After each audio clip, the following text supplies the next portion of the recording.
सर्वोच्च सुनावणी सध्या सुरू झालेली आहे। ही सुनावणी पुढच्या आठवड्यात सुद्धा अशीच सुरू राहण्याची शक्यता आहे, कारण कोर्टाला आधी 3 दिवसांचा युक्तिवाद म्हटलेला होता, परंतु जवळपास गेले 2 दिवस आणि त्यानंतर आजचा सुद्धा सुरुवातीचा काही वेळ हा कपिल सिब्बलांनी आपल्या युक्तिवादासाठी मागितला। त्यामुळे ठाकरे गटाचाच युक्तिवाद जवळपास 3 दिवसांपर्यंत चालणार आहे। त्याला प्रतिवाद करताना शिवसेनेकडनं शिंदेंच्या प्रतिनिधींकडनं काय उत्तर येतं हे आपल्याला पाहावं लागेल। त्यामुळे ही सुनावणी आता एक प्रकारे सलग सुरू राहील असे संकेत कोर्टाकडनं दिले जात आहेत। 8-8.5 महिने उलटून गेलेले आहेत। कोर्टामध्ये परिस्थिती जैसे थे होती। गेल्या 15-20 दिवसांपासून वेगानं हालचाली घडू लागल्या आणि विशेष करून निवडणूक आयोगाच्या निकालानंतर आता सुप्रीम कोर्टातली सुनावणी सुद्धा पूर्ण होणं, तेही महाराष्ट्रातल्या निवडणुकांच्या आधी, हे अत्यंत गरजेचं बनलंय। अनिल देसाईंनी सकाळी माध्यमांशी संवाद साधला तेव्हा त्यांचा सुद्धा हाच अंदाज होता की मार्चच्या पहिल्या आठवड्यापर्यंत सुनावणी पूर्ण होऊन निकाल येऊ शकतो। दोनही बाजूंचा युक्तिवाद पूर्ण झाल्यावर कोर्ट कदाचित एखादी तारीख निश्चित करू शकतं आणि त्याच तारखेला, विशिष्ट तारखेला महाराष्ट्राच्या सत्ता संघर्षाचा निकाल जाहीर केला जाईल। कपिल सिब्बल गेले 2 दिवस युक्तिवाद करतात। आजही सकाळचं सत्र युक्तिवादासाठी त्यांनी मागून घेतलेलं आहे, तशी विनंती केलेली आहे। त्यांचा युक्तिवाद कुठवर आलेला आहे, काय ते आपल्या युक्तिवादात पुढचे मुद्दे मांडतात, प्रशांत आपल्याला सांगेल। प्रशांत, राज्यपालांच्या भूमिकेवरतीच कपिल सिब्बल यांचा आजचा सकाळचा युक्तिवाद सगळा सुरू झालेला आहे। त्यांचं म्हणणं आहे की 10th शेड्यूलच्या नुसार अपात्रतेसंदर्भातले जे निर्णय आहेत ते अध्यक्षांनी घ्यायचे असतात, पण एक प्रकारे त्यावेळी एकनाथ शिंदेंना शपथ देऊन शिवसेना नेमकी कुणाची हा वाद जो आहे तो स्वतः राज्यपालांनी सोडवल्यासारखं दिसतंय, जे की चुकीचं आहे। राज्यपालांना हा अशा पद्धतीनं एक अप्रत्यक्ष मॅन्डेट देण्याचा कुठलाही अधिकार नाहीये।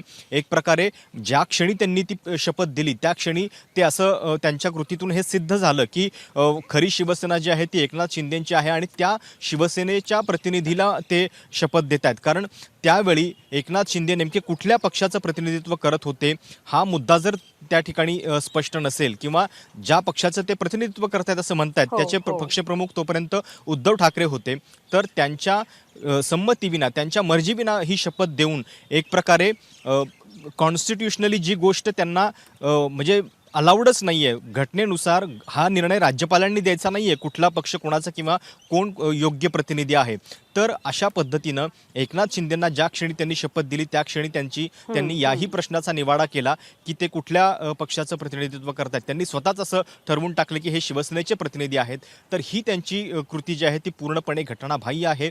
हा अधिकार कुठल्याही पद्धतीनं गव्हर्नरला, राज्यपालांना नाहीये। याच्या संदर्भातले निर्णय जे आहेत ते विधानसभेचे अध्यक्ष घेत असतात आणि त्यामुळं त्यांच्या कृतीवरती कपिल सिब्बल यांनी प्रश्नचिन्ह निर्माण केलंय।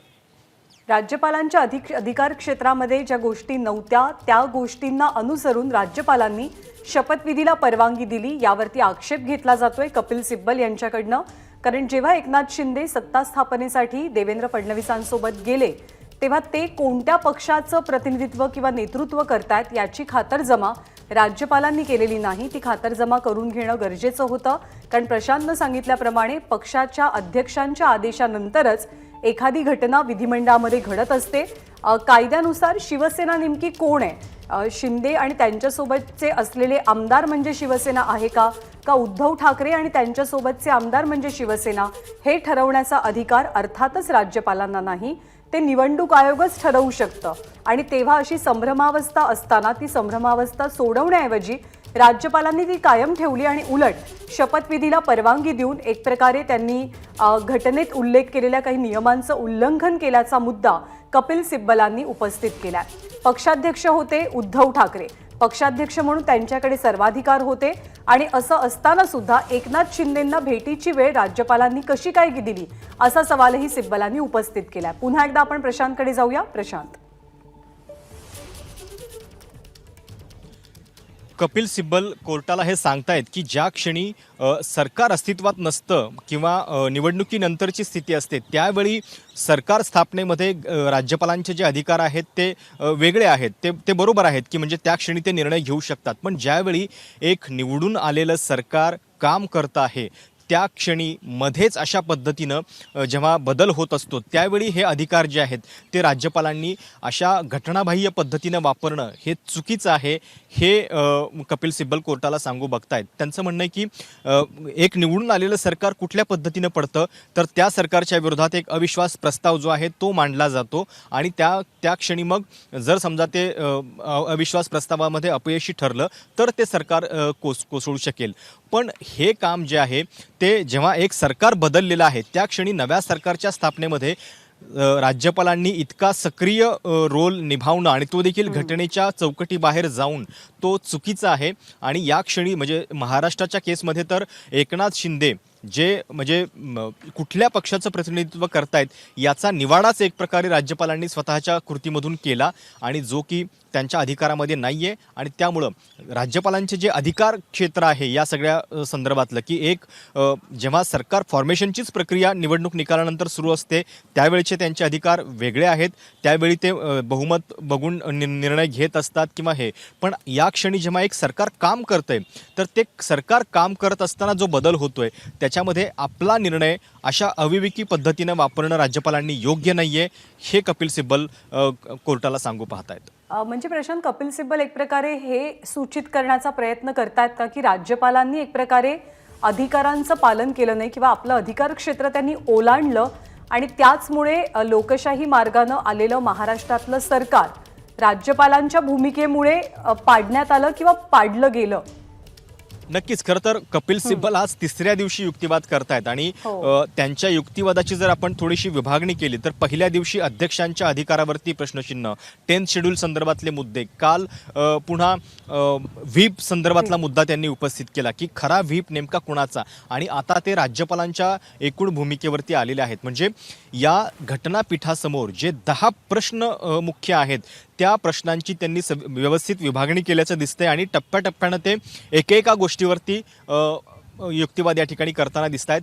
काल संध्याकाळीच खरं तर त्यांनी राज्यपालांच्या भूमिकेबद्दल सुरुवात केलेली होती. आज पुन्हा एकदा राज्यपालांच्याच भूमिकेबद्दल त्यांचं वर्तन या सगळ्यामध्ये कसं घटनाबाह्य आहे हे दाखवण्याचा प्रयत्न कपिल सिब्बल करतायत. कपिल सिब्बलांचा युक्तिवाद सुरू झाला आणि राज्यपालांच्या भूमिकेबद्दल महाराष्ट्रातल्या सगळ्या सत्ता संघर्षामध्ये राज्यपालांची भूमिका काय होती, त्यांनी कसे निर्णय घेतले याबद्दलचं भाष्य कपिल सिब्बलांकडनं केलं जात आहे.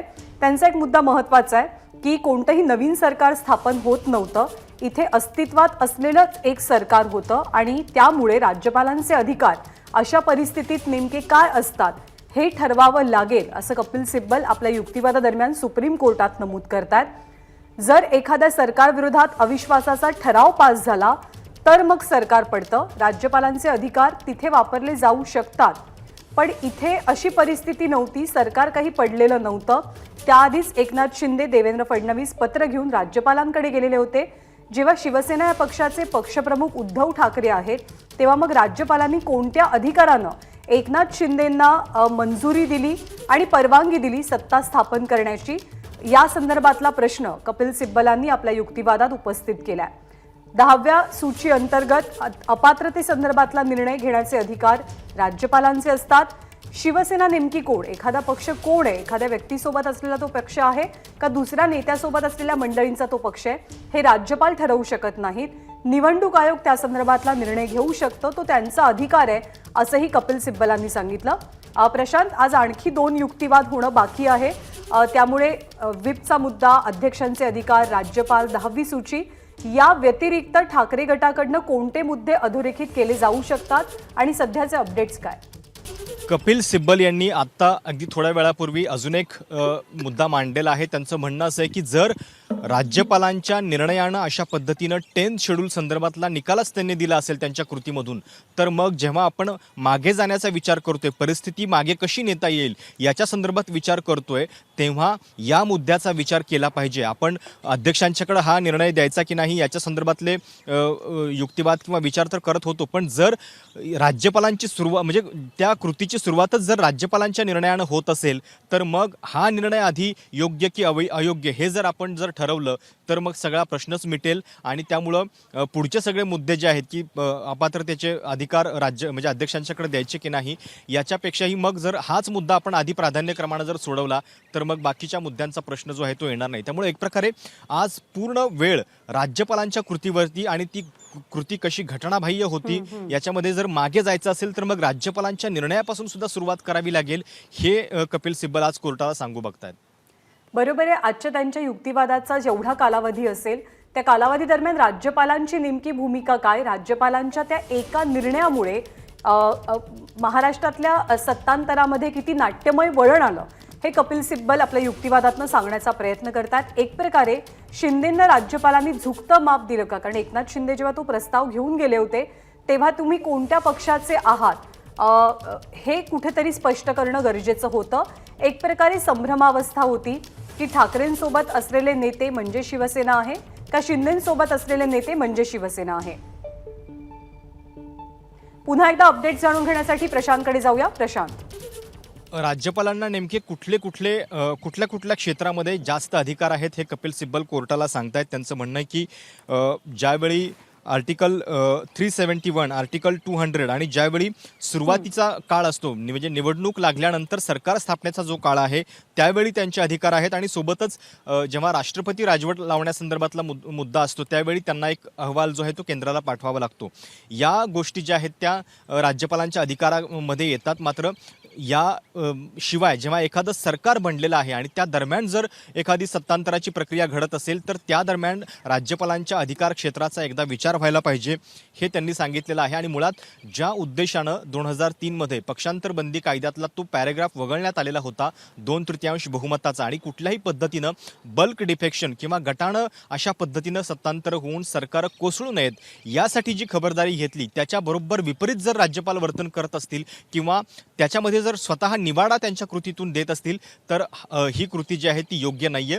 आणि ते कोर्टाला हे सांगतायत की मुळामध्ये जेव्हा आपण मागे ही स्थिती कशी नेता येईल याचा विचार करतोय अध्यक्षांच्याकडे द्यायचा की नाही वगैरे वगैरे, पण जर तुम्ही राज्यपालांची कृती योग्य की अयोग्य या एका गोष्टीवरती जरी विचार केला आणि सगळे फॅक्ट जे आहेत ते अगदी स्वच्छ आहेत त्याच्यामुळं या एका गोष्टीचं जरी इंटरप्रिटेशन कोर्टानं नीट केलं तरी मग स्थिती पूर्ववत नेमकी कशी करायची याच्याबद्दल आपल्याला फार विचार करावा लागणार नाही असं सिब्बल कोर्टाला सांगतायत. प्रशांत, यावरती सरन्यायाधीशांनी सुद्धा एक महत्त्वाची टिप्पणी केलेली आहे की सदस्यांच्या अपात्रतेच्या मुद्द्यावरनं सभागृहाच्या संख्याबळाची कपिल सिब्बलांचा हाच युक्तिवाद आहे की एकतर अपात्र आहेत हे सगळे आमदार हे ठरवण्याचा अधिकार निर्णय कुणाचा, ते कार्यक्षेत्र कुणाचं, आणि दुसरा मुद्दा म्हणजे राज्यपालांचं अधिकार क्षेत्र. या सगळ्या संदर्भात कपिल सिब्बलांचा युक्तिवाद सुरू आहे. राज्यपालांच्या निर्णयाची समीक्षा व्हावी अशी मागणी कपिल सिब्बल यांच्याकडनं सुप्रीम कोर्टात सध्या केली जाते. राज्यपालांच्या भूमिकेवरती शंका उपस्थित करायला वाव आहे. तुम्ही एकदा राज्यपालांचे अधिकार ठरवले तर इतर काही निश्चित करायला उरतच नाही किंवा त्याचा प्रश्न शिल्लक राहत नाही असा एक महत्त्वाचा मुद्दा कपिल सिब्बलांनी मांडलेला आहे. प्रशांत, खरं तर या सगळ्या घडामोडींचं मूळ हे राज्यपालांनी त्या दिवशी सत्ता स्थापनेची परवानगी देण्यामध्ये आहे. त्यामुळे याच मुद्द्यावरनं सध्या युक्तिवाद कसा सुरू आहे, सरन्यायाधीश काय म्हणतात? सरन्यायाधीश या संदर्भात प्रश्न हा विचारतायत की जर अपात्रते संदर्भातली कारवाई जी आहे ती काही ठराविक आमदारांच्या विरोधात जर झाली आणि त्याच्यामुळे जर सभागृहाची स्ट्रेंथ जी आहे ती बदलली तर या स्थितीमध्ये म्हणजे बहुमत चाचणी करा असं सांगण्याचा अधिकार राज्यपालांना आहे की नाही, तर त्याच्या संदर्भात सिब्बल यांना ते विचारणा करतायत.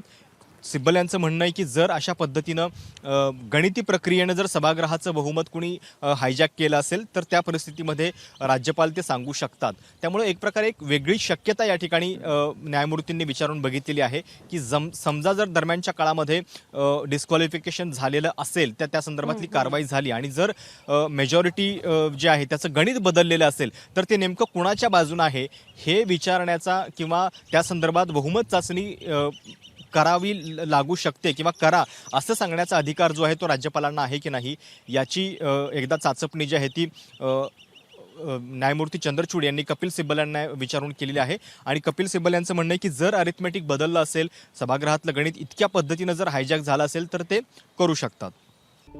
म्हणजे एक प्रकारे याच मुद्द्यावरनं सध्या युक्तिवादावरती कपिल सिब्बलांकडनं भर दिला जातोय की राज्यपालांचं अधिकार क्षेत्र, आणि सरन्यायाधीशांनी यावरती महत्त्वाची टिप्पणी अशी केलेली आहे की जेव्हा आमदार अपात्र होतात तेव्हा अर्थातच एक आमदार अपात्र झाला तर त्याची ती जागा वेकेंट होते, पण ही 16 आमदारांवरची अपात्रतेची कारवाई आहे.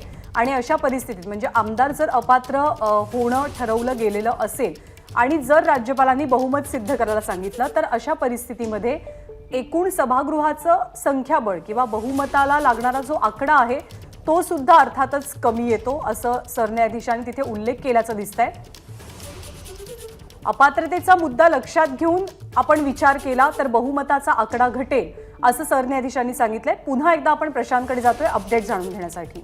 ज्ञानदा कोर्टरूममध्ये पुन्हा एकदा एक गणित होताना दिसते. म्हणजे काल सुद्धा आपण बघितलेलं होतं की विधानसभा अध्यक्षांची निवड नेमकी कशी झाली याच्यावरती एक गणित झालेलं होतं, आणि आता गणित होतंय की जर राज्यपालांना म्हणजे एक प्रकारे राज्यपालांच्या कृतीवरती कपिल सिब्बल यांनी जे प्रश्नचिन्ह निर्माण केलं तर न्यायमूर्तींच्या प्रश्नातून थोडंसं हे सूचित होतंय की राज्यपालांनी ते पाऊल यामुळं उचललं कारण अपात्रतेसंदर्भात इतक्या सगळ्या नोटिसा आलेल्या होत्या आणि त्यामुळं ते पुन्हा एकदा सभागृहाचं बहुमत चाचपून बघत होते की कुणाच्या बाजूने नेमकं बहुमत आहे. आणि त्यामुळं अशा स्थितीमध्ये की ज्यावेळी इतक्या मोठ्या संख्येनं डिस्क्वालिफिकेशनच्या नोटिसा येतात त्यावेळी सभागृहाचं बहुमत नेमकं ज्या दिशेला असायला हवं त्याच दिशेला आहे की नाही, आणि म्हणून राज्यपालांनी बहुमत चाचणी त्यावेळी बोलावली का, अशा पद्धतीची एक विचारणा एका गणितामधून केली जाते. न्यायमूर्ती धनंजय चंद्रचूड यांनी हे विचारलंय की आता जर समजा शिवसेनेच्या 16 पहिल्यांदा आणि त्याच्यानंतर 22 अशा 38 आमदारांच्या विरोधात अपात्रतेच्या नोटिसा होत्या, तर मग महाविकास आघाडीचं जे गणित होतं ते नेमकं कसं झालं असतं. तर शिवसेनेच्या बाजूनं 17, NCPच्या बाजूनं 53 म्हणजे 70 लोक झाले असते आणि काँग्रेसच्या बाजूनं 44. तर हा आकडा जो आहे तो महाविकास आघाडी सरकारच्या एकूण बहुमताचा आकड्यापर्यंत पोहोचतो का, तो मेजॉरिटीपर्यंत पोहोचतो का, आणि त्यामुळं कदाचित या इतक्या मोठ्या संख्येनं अपात्रतेची नोटिसा दिल्या गेल्या असल्यामुळं राज्यपालांनी ती बहुमत चाचणी जी आहे ती बोलावलेली असावी, अशा पद्धतीचं एक गणितातून किंवा एका प्रश्नातून न्यायमूर्तींनी सूचित केलेलं आहे. आमदार अपात्र ठरले तर महाविकास आघाडीकडे संख्याबळ आहे की नाही हे तपासून पाहण्यासाठी बहुमत चाचणीला राज्यपालांनी परवानगी दिली असेल असं कोर्टाचं निरीक्षण आहे. पण ज्या आमदारांवरती अपात्रतेची टांगती तलवार होती तेच आमदार एक प्रकारे राज्यपालांकडे तो प्रस्ताव घेऊन गेलेले होते नवीन सत्ता स्थापनेचा, आणि त्यानंतर घडलेल्या या सगळ्या घडामोडी आहेत. प्रशांतने दिलेल्या माहितीप्रमाणे ती आकडेमोड तिथे करण्यात आली की परिस्थिती काय झाली असती. अपात्रतेच्या बऱ्याचशा नोटिसा शिवसेनेच्या आमदारांना गेलेल्या होत्या त्यावेळेला, त्यामुळे शिवसेनेकडे 55 त्यातले फक्त 38 शिल्लक राहिले असते, आणि शिवसेनेचे 17 आमदार, राष्ट्रवादीचे 53 आणि काँग्रेसचे 44 ह्याची जर का आपण आकडेमोड केली तर बहुमतासाठी लागणारा 142चा आकडा हे सरकार गाठू शकलं असतं का, याच मुद्द्याचा विचार करून राज्यपालांकडनं ती परवानगी मिळाली असावी असं कोर्टाचं निरीक्षण आहे. पुन्हा एकदा आपण प्रशांतकडे जाऊया. प्रशांत,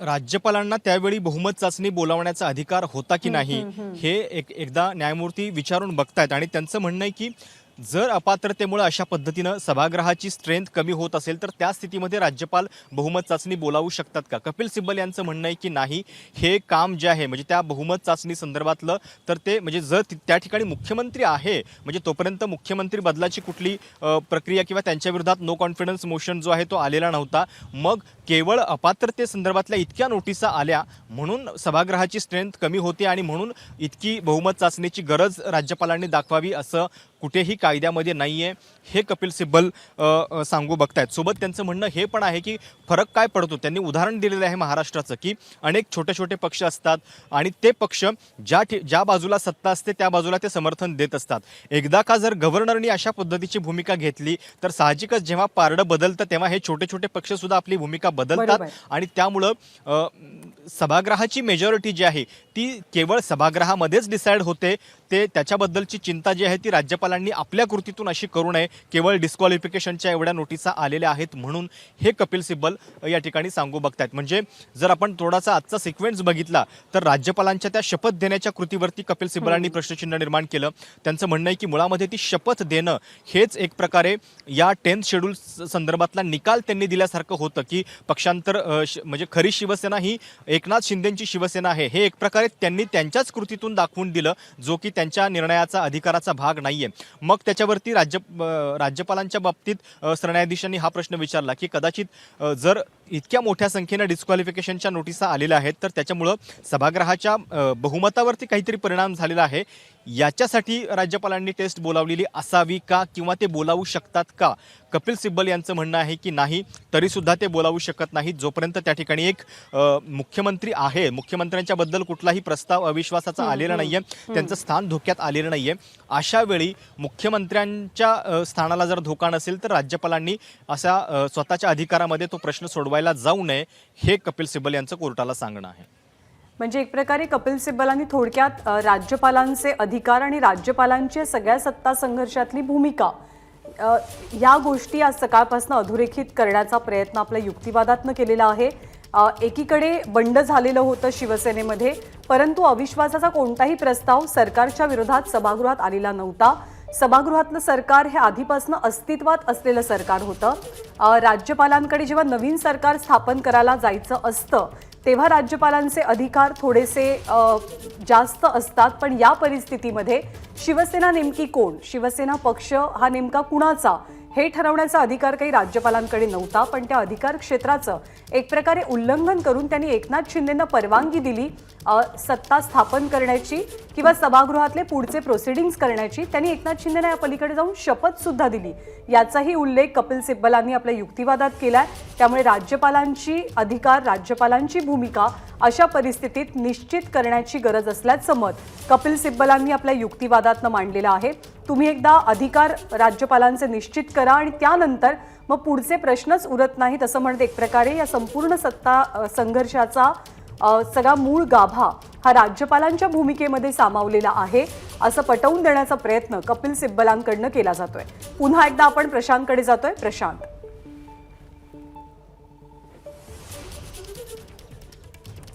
इतक्या मोठ्या संख्येनं ज्या नोटिसा आलेल्या होत्या, म्हणजे पहिल्यांदा 16 आणि नंतर 22, जवळपास 38 शिवसेना आमदारांच्या विरोधात जर नोटिसा आलेल्या होत्या तर त्याच्यामुळं कदाचित राज्यपालांनी हे पाऊल उचललेलं असावं असं न्यायमूर्ती धनंजय चंद्रचूड हे पुन्हा सांगतायत. त्यांचं म्हणणं असं आहे की म्हणजे एक प्रकारे ते विचारणा करतायत, पुन्हा कपिल सिब्बल यांना युक्तिवादासाठी त्या ठिकाणी प्रतिप्रश्न करतायत की त्यांचं म्हणणं आहे की इतक्या मोठ्या संख्येनं अपात्रतेच्या नोटिसा आल्या म्हणूनच तर राज्यपालांची कृती ही समर्थनीय होऊ शकत नाही का? त्यांचं म्हणणं आहे की ज्या क्षणी तो आमदार अपात्र ठरेल त्या क्षणी त्याचं सभागृहातलं सदस्यत्व सुद्धा जातं आणि ज्या क्षणी त्याचं सभागृहातलं सदस्यत्व जातंय त्या क्षणी त्याचा सरकारला असलेला कायदेशीर पाठिंबा जो आहे तो सुद्धा संपुष्टात येतो आणि म्हणून सरकारलाचं बहुमत जे आहे त्याच्या संदर्भात राज्यपालांना कदाचित प्रश्न या नोटिशीमुळे झालेले असावेत आणि त्यामुळं त्यांनी हे पाऊल उचललेलं असावं का याच्या संदर्भात न्यायमूर्ती जे आहेत ते विचारणा करतात. कारण त्यांचं म्हणणं आहे की जे डिफेक्शन तुम्ही इथं सांगताय की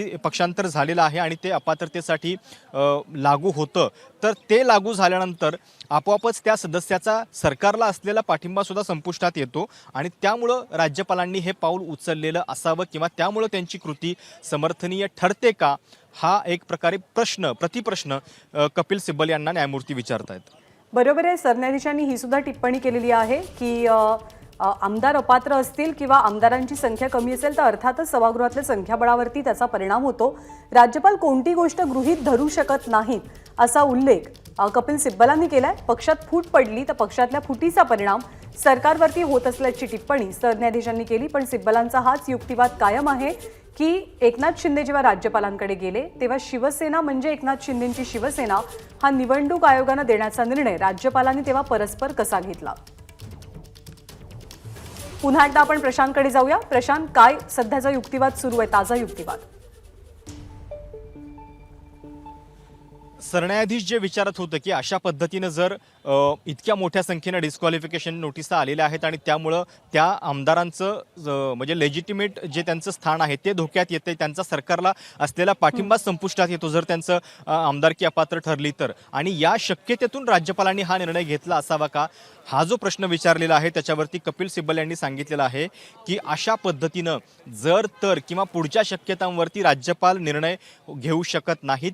त्यांना या निर्णयाची वाट बघावी लागेल की डिस्क्वालिफिकेशन होतंय की नाही आणि ते झाल्यानंतरच ते या संदर्भातली चिंता जी आहे ते करू शकतात. त्याच्यामुळं आधीच कुठली एखादी शक्यता गृहीत धरून की आता इतक्या मोठ्या संख्येनं डिस्क्वालिफिकेशन नोटिसा आलेल्या आहेत तर मग सरकारचं बहुमत धोक्यात आलेलं आहे आणि मग आपण आता बहुमत चाचणी सांगूयात, असं एखादी शक्यता गृहीत धरून राज्यपाल आधीच हे कृत्य जे आहे ते करू शकत नाहीत. त्यासाठी आधी मुळात त्या अपात्रतेसंदर्भातला निर्णय व्हायला पाहिजे पूर्ण, हे कपिल सिब्बल कोर्टाला सांगतात. त्याच्यामुळं एकतर कपिल सिब्बल यांनी युक्तिवाद केला, त्याच्यावरती काही प्रतिप्रश्न न्यायमूर्तींनी विचारले आणि त्याच्यातून हा एक इंटरेस्टिंग संवाद गेल्या 7 ते 8 मिनिटापासून आपल्याला पाहायला मिळतोय. आज पुन्हा एक गणित झालेलं आहे कोर्टामध्ये. काल परवा अध्यक्षांच्या निवडीबद्दलचं गणित झालेलं होतं. आज गणित झालेलं आहे की जर हे डिस्क्वालिफाईड मेंबर जर अपात्र ठरले असते खरोखर तर मग काय झालं असतं, कुणाच्या बाजूने किती लोक होते वगैरे वगैरे. पण कपिल सिब्बल या ठिकाणी सांगतायत की जोपर्यंत तो डिस्क्वालिफिकेशनचा निर्णय पूर्ण होत नाही तोपर्यंत राज्यपालांनी अशा शक्यता गृहीत धरून बहुमत चाचणी बोलावणं हे चुकीचं आहे. आणि साहजिकच, कारण जर अशा पद्धतीचा निर्णय होऊ दिला गेला असता तर सरकार जे आहे ते अशा पद्धतीनं बदलतं. म्हणजे त्याच्यामध्ये 2 शक्यता आहेत की त्या डिस्क्वालिफिकेशनच्या प्रोसेस अलाउड करणं आणि अलाउड न करणं याच्यामध्ये 2 वेगवेगळ्या सरकारांच्या शक्यता आहेत. आणि त्यामुळे कपिल सिब्बल हे सांगतायत की तो निर्णय पूर्ण होऊ देण्याची डिस्क्वालिफिकेशन संदर्भातला त्याची वाट बघणं हे राज्यपालांनी अपेक्षित आहे, ना की त्याच्या आधीच काही शक्यता गृहीत धरून तातडीनं बहुमत चाचणी बोलवणं, ती देखील अशा चुकीच्या पद्धतीनं की ज्या व्यक्तीला आपण शपथ देतोय तो व्यक्ती नेमका कुठल्या पक्षाचा आहे त्याच्या संदर्भात त्यांना माहिती नाही. आपण कुठल्या पक्षाला मुख्यमंत्री बनवतोय, कुठल्या पक्षाचं सरकार बनवतोय हेच राज्यपालांना त्या क्षणी ठाऊक नव्हतं, किंवा एक प्रकारे त्यांनी तो निवाडाच केलेला होता स्वतः आणि जो की त्यांच्या अधिकार क्षेत्रामध्ये नाहीये. म्हणजे एक प्रकारे ही चर्चा पुन्हा एकदा प्रशांत त्याच बिंदूपाशी येऊन जुळते का की जिथं अध्यक्षांचे अधिकार असोत किंवा कालचा एक महत्त्वाचा मुद्दा की न्यायालयानं जे एक प्रकारे अभय दिलं या आमदारांना अपात्रतेच्या नोटिशीला उत्तर देण्यासाठी, म्हणजे 12 जुलैपर्यंतची वेळ, त्या सगळ्या पॅचमध्ये त्या सगळ्या काळामध्ये घडलेल्या गोष्टी, झालेला शपथविधी, ही चर्चा तिथेच येऊन पुन्हा जोडली जाते का?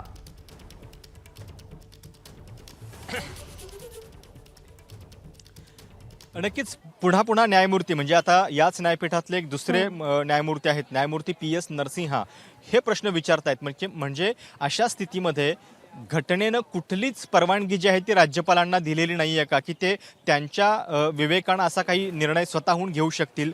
तर त्याच्यावरती कपिल सिब्बल यांचं म्हणणं आहे की अशा पद्धतीनं एक सरकार उलथवायला, एक सरकार कोसळून टाकायला राज्यपाल हे मदत करू शकत नाहीत, किंवा त्यांची भूमिका जी आहे ती अशी या सरकारच्या कोसळण्यामध्ये असू शकत नाही.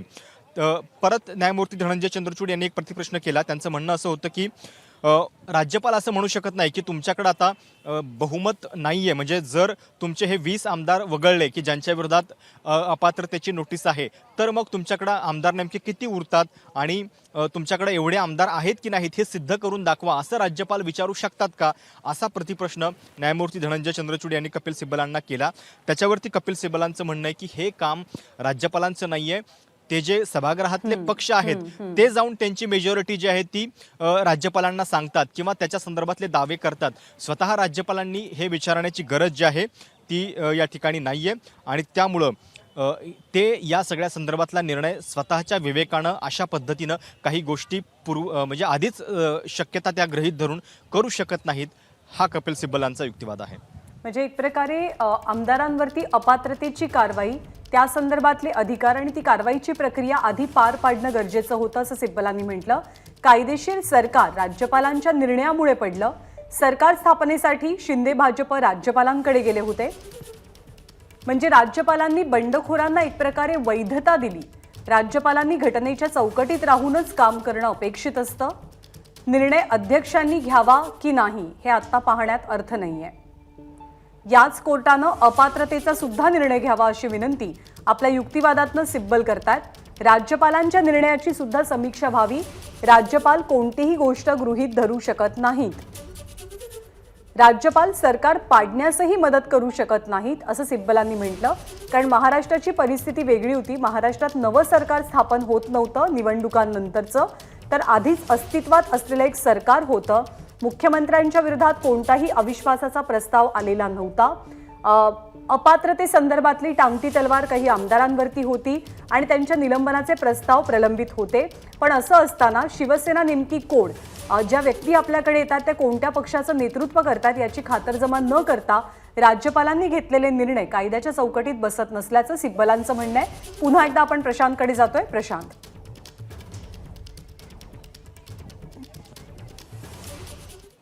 अशा पद्धतीनं अपात्रतेच्या नोटिसा आल्यानंतर राज्यपाल स्वतःहून बहुमत चाचणी संदर्भात विचारू शकतात का, हा जो प्रश्न विचारलेला होता त्यावरती कपिल सिब्बलांचं म्हणणं असं होतं की सभागृहातले जे पक्ष आहेत ते त्या संदर्भात राज्यपालांच्याकडे जाऊ शकतात. आणि त्याच्यामध्ये दोन गोष्टी आहेत. न्यायमूर्ती धनंजय चंद्रचूड यांनी पण या दोन गोष्टी सांगितल्या की कोण जाऊ शकतं, एकतर सत्ताधारी जाऊ शकतील किंवा एकतर विरोधक जाऊ शकतील की आमच्या बाजूनं आता बहुमत आहे म्हणून वगैरे. तर त्या संदर्भातली ही चर्चा जी आहे ती आता सुरू आहे आणि कदाचित न्यायमूर्तींच्या प्रश्नातून हे कुठंतरी राज्यपालांच्या कृतीचं समर्थन किंवा त्यांनी याच्यामुळे ही कृती केलेली असावी का, हे सिब्बलांना विचारण्याचा प्रयत्न होतोय की 55 पैकी 38 शिवसेनेच्या आमदारांच्या विरोधात अपात्रतेच्या नोटिसा होत्या आणि एक प्रकारे त्यांनी बहुमत जे आहे ते गमावलेलं आहे असं सकृत दर्शनी दिसतंय आणि त्यामुळं कदाचित मग राज्यपालांनी हे पाऊल उचललं असा न्यायमूर्तींच्या प्रश्नांचा अर्थ आहे. म्हणजे आज याच मुद्द्यावरती जास्तीत जास्त रोग सिब्बलांच्या युक्तिवादाचा दिसतोय की राज्यपालांकडे जेव्हा एकनाथ शिंदे गेलेले होते देवेंद्र फडणवीसांसोबत, तेव्हा एकनाथ शिंदेंना कोणत्या अधिकारामध्ये सत्ता स्थापन करण्याची परवानगी राज्यपालांनी दिली. कारण एखाद्या पक्षासंदर्भातले निर्णय घेण्याचे अधिकार हे राज्यपालांचे नसतात, तर ते निवडणूक आयोगाचे असतात. तिथे एक प्रकारे आपल्याच मर्यादांचं किंवा आपल्या अधिकार क्षेत्राचं पालन राज्यपालांकडनं झालं नाही हे सूचित करण्याचा प्रयत्न कपिल सिब्बलांचा पाहायला मिळतोय. याच्यावरती सुद्धा ते संख्यागणित की आकडेमोड सुद्धा खूप इंटरेस्टिंग आहे. ती सुप्रीम कोर्टात दाखवण्यात आली, करून सांगण्यात आली की जर का शिवसेनेच्या XYZ आमदारांवरती अपात्रतेची टांगती तलवार आहे तर मग सभागृहाच्या संख्याबळाचं काय, शिवसेनेकडे किती आमदार शिल्लक राहतात, काँग्रेस राष्ट्रवादीची साथ मिळून त्यांचं सरकारचं बहुसंख्येचं गणित हे पूर्ण होतं का, आणि दुसरीकडे भाजप सत्ता स्थापनेचा दावा करू शकते का, कारण त्यांच्याकडचं संख्याबळ अपक्ष आमदारांना एकत्रित धरून गृहीत धरून नेमकं किती होतं. प्रशांत, त्या आकडेवारीबद्दलही सांगशील की जी आकडेमोड सुप्रीम कोर्टात करण्यात आली आहे सगळ्या संख्याबळाबद्दलची.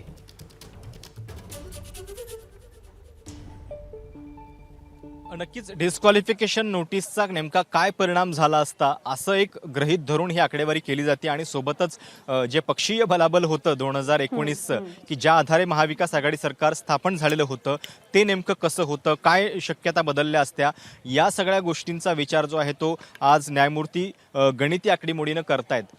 परवा दिवशी पण जवळपास 5 ते 7 मिनिटं विधानसभा अध्यक्षांची निवड नेमकी कशी झाली, जर हे लोक म्हणजे त्यावेळी फ्लोर टेस्ट झालेली नव्हती उद्धव ठाकरेंच्या राजीनाम्यामुळे, मात्र तरीसुद्धा म्हणजे डिस्क्वालिफाईड मेंबर जे होते ते जर वगळले शिवसेनेचे, डिस्क्वालिफाईड नाही, ज्यांच्या विरोधात या नोटिसा होत्या त्यांना जर याच्यातून वगळलं तरी सुद्धा अध्यक्षांचा विजय होऊ शकला असता का राहुल नार्वेकरांचा अध्यक्ष म्हणून, याचं एक गणित न्यायमूर्तींनी केलेलं होतं आणि आज या सरकार स्थापनेसंदर्भातलं गणित केलं जात आहे. साहजिकच हे गणित जे आहे ते इतक्या विस्तारानं का केलं जाते असा जेव्हा प्रश्न पडतो तेव्हा कदाचित न्यायमूर्ती त्याच्यातनं हे सूचित करू पाहतायत का की जरी समजा तुम्ही म्हणताय की फ्लोर टेस्ट उद्धव ठाकरेंनी राजीनामा दिल्यामुळे नाही झाली, पण तरीसुद्धा विधानसभा अध्यक्षांच्या निवडीची जेव्हा वेळ आली तेव्हा या लोकांना सोबत नाही घेतलं तरी सुद्धा अध्यक्षांची निवड होतच होती. म्हणजे लोकशाहीमध्ये ज्या बहुमताला महत्त्व असतं, ज्या संख्येला महत्त्व होतं, तर ती नेमकी कोणाच्या बाजूनं होती हे एक प्रकारे या गणितातून चाचपण्याचा बघण्याचा प्रयत्न न्यायमूर्तींचा आहे का असं म्हणायला नक्कीच जागा आहे. आणि त्यामुळं पुन्हा पुन्हा हे गणित जे आहे ते आपल्याला या ठिकाणी या सुनावणीच्या मध्ये येताना दिसतंय. म्हणजे एकतर राज्यपालांची त्यावेळची भूमिका, मग त्याच्या पाठोपाठ अध्यक्षांची झालेली निवड, मग व्हिपवरनं उपस्थित झालेले सवाल आणि पुढचं सगळं घडलेलं सत्तांतराचं नाट्य, या मुद्द्यांवरती कपिल सिब्बलांनी भर दिलेला आहे. आपल्या आतापर्यंतच्या युक्तिवादामध्ये राज्यपालांनी घटनेच्या चौकटीतच राहून काम करणं गरजेचं असल्याचं मत त्यांनी मांडलं. त्यांच्या युक्तिवादातले प्रमुख मुद्दे आहेत हे. निर्णय अध्यक्षांनी घ्यावा की नाही हे आता पाहण्यात अर्थ नाही. हा अपात्रतेसंदर्भातला निर्णय ज्याचा उल्लेख सिब्बलांनी केला याच कोर्टानं अपात्रतेचा निर्णय घ्यावा अशी विनंती त्यांनी कोर्टात केली। राज्यपालांच्या निर्णयाची समीक्षा करावी असंही त्यांचं म्हणणं आहे। राज्यपाल कोणतीही गोष्ट गृहीत धरू शकत नाहीत, म्हणजे शिंदे हे शिवसेना हे एक प्रकारे त्यांनी गृहीत धरलं आणि त्यांनी शिंदेंना परवानगी दिली। या मुद्द्यावरनं त्यांनी आपला युक्तिवाद पुढे सुरू ठेवला आणि कोर्टाची बहुमताची आकडेमोड सध्या सुरू आहे, ज्याची माहिती काही वेळापूर्वीच प्रशांतनं दिली की जर आपण शिवसेनेच्या काही आमदारांना अपात्रतेची टांगती तलवार असलेल्या आमदारांना थोडंसं बाजूला ठेवलं तरी सुद्धा जेव्हा अध्यक्षांची निवड झाली तेव्हा अध्यक्ष निवडीमध्ये बहुमत नेमकं कुणाकडे होतं आणि जर बहुमत सिद्ध करण्याची वेळ सभागृहात आली असती तर महाविकास आघाडीचे एकूण संख्याबळ बहुमता इतकं होतं का असा सवाल विचारला असता महाविकास आघाडीकडे 123 आणि अपक्ष असं संख्याबळ असल्याचा उल्लेख कपिल सिब्बलांनी केला। प्रशांत आपल्याला अपडेट देतोय। प्रशांत, नक्कीच हे सगळं गणित जे आहे ते न्यायमूर्तींनी केलेलं आहे। त्यांनी ती आकडेवारी कोर्टात सांगितली की शिवसेना 55, काँग्रेस 44, राष्ट्रवादी 54 आणि भाजप 106 अशी स्थिती होती। जर आपण काँग्रेस, राष्ट्रवादी आणि शिवसेनेची जर आकडेवारी बघितली तर ती साधारणपणे आधीची स्ट्रेंथ 152 होती आणि त्याच्यासोबत 14 अपक्ष होते, हे पण कपिल सिब्बलांनी सांगितलं। पण हे जे सगळे आमदार सोडून गेले ते जर वगळले तर त्याच्यानंतर तुमची संख्या जी आहे ती 118 वरती येते आणि ही 127च्या मार्कच्या बिलो आहे, हे न्यायमूर्ती धनंजय चंद्रचूड यांनी सांगितलेलं आहे। त्यामुळे एक प्रकारे हे गणित जे आहे ते वारंवार केलं जातंय की हे इतक्या मोठ्या संख्येने जे शिवसेनेचे आमदार अंतर्गत विरोधामुळे वेगळं पाऊल उचलत होते ते जर सोबत नसते तर काय झालं असतं, याचा विचार जो आहे तो या गणितातून न्यायमूर्ती करताना दिसत आहेत। बरोबर आहे। बहुसंख्य आमदारांचा पाठिंबा नेमका कुणाला होता, कारण या परिस्थितीमध्ये नवं सरकार अस्तित्वात येण्याच्या पलीकडची गोष्ट ही आहे की आधीच एक सरकार अस्तित्वात होतं, त्यांच्या विरोधात कोणताही अविश्वासाचा ठराव नव्हता। काही आमदार फक्त बंड करून किंवा नाराज होऊन त्यांच्या सांगण्यानुसार दुसरीकडे गेलेले होते आणि ते जेव्हा इथे एकत्रित आले आणि त्यांनी पत्र सादर केलं तेव्हा नेमकं काय झालं त्याचा हा युक्तिवाद आहे। तर शिंदेंच्या बंडानंतर तुमच्याकडे बहुमताचा आकडा राहिला नाही असं सरन्यायाधीशांनी कपिल सिब्बलांना सांगितल्याचं कळतंय। सरन्यायाधीशांची अत्यंत महत्त्वाची टिप्पणी आहे। प्रशांत, ही टिप्पणी खूप महत्त्वाची आहे की बहुमत नव्हतं महाविकास आघाडी सरकारकडे आमदारांच्या बंडखोरीनंतर।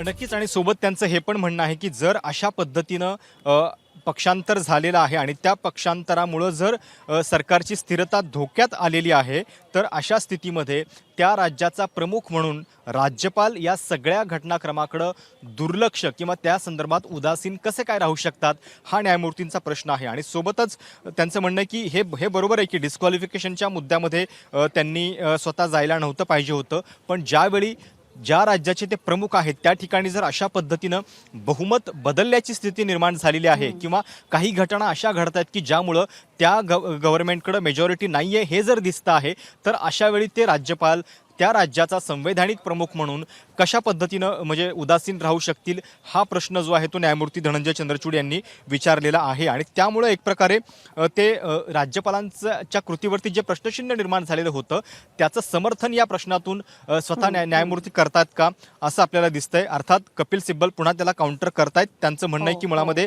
हा प्रश्नच त्या ठिकाणी उद्भवत नाही की बहुमत जे आहे ते गमावलेलं आहे की नाही।